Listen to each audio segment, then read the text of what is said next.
కొర్ర బియ్యము పైన కొన్ని నూకలు. ఈ పావు ఈ గ్లాసు ఒకటే అన్నమాట. ఒకటికి 2.5 వేస్తాను. కొద్దిగా సాల్ట్ వేస్తాను.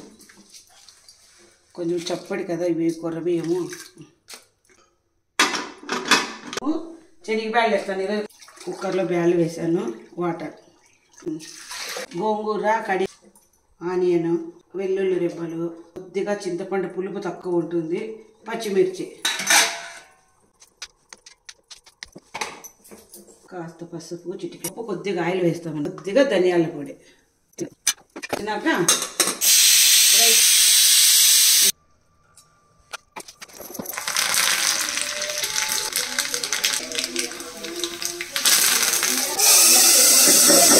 చూడండి శనగపప్పు వేస్తాను. ఒక విజల్ ఎక్కువ పెట్టుకోండి. చక్కెర అన్నము, గోంగూర పప్పు రెడీ.